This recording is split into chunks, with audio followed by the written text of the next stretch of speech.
నిజామాబాద్ జిల్లా ఆర్మూర్ మండలం పిప్రి గ్రామంలో ఎంపీ ధర్మపురి అరవింద్ పర్యటించారు. ఇటీవల అప్పు డబ్బులు తిరిగి అడిగినందుకు ఓ ముస్లిం వ్యక్తి రాజమల్లు ఇంటికి నిప్పు పెట్టిన ఘటనను ఆయన తీవ్రంగా ఖండించారు. ఆ ఇంటిని సందర్శించి బాధిత కుటుంబాన్ని పరామర్శించారు. హిందువులంతా ఏకం కాకపోతే పిప్రి మరో బెంగాల్ అవుతుందని ఆందోళన వ్యక్తం చేశారు. నిందితుడిపై కఠిన చర్యలు తీసుకోవాలని డిమాండ్ చేస్తూ బాధిత కుటుంబానికి తన వంతుగా ₹1,00,000 ఆర్థిక సహాయం అందజేశారు. 5 లక్షల రూపాయలు 5 ఏళ్ల కింద 6 ఏళ్ల కింద అప్పు తీసుకుంటే ఏదో రేట్ ఆఫ్ ఇంట్రెస్ట్ తీసుకుంటే ఇంట్రెస్ట్ కట్టింది. 5 ఏళ్ళు అయిపోయింది, అస్సలు ఇవ్వలే. పైసలు అడిగితే మొత్తం ఇల్లు కాలబెట్టింది. మీరు చూసి ఇల్లంతా పెట్రోల్ పోసి 30 లీటర్ల పెట్రోల్ తీసుకొచ్చి కాలబెట్టింది.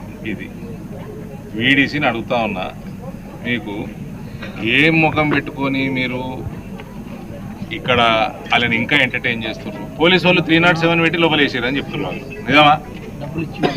రావు 5 లక్షలు ఇచ్చి ఇంట్రెస్ట్ ఇవ్వము అంటే మనం పైసలు ఇవ్వాలి, వాడు ఇచ్చింది తీసుకోవాలి. అడిగితే ఇల్లు కాలబెడతాడు, మళ్ళీ ఇల్లు కాలబెడితే మళ్ళీ నష్టపరిహారంకి మనమే అడుక్కోవాలి. వాడు ఎక్కడ పడరా అంటే బైన్సాకి వెళ్ళి వచ్చినోడు, లేదా బంగ్లాదేశ్కి వెళ్ళి వచ్చినోడు, లేదా మయన్మార్కి వెళ్ళి వచ్చినోడు. ఇదే పని అనండి హిందువులకి. 25 లక్షల నష్టపరిహారం, మళ్ళీ మీరందరూ 13 లక్షలు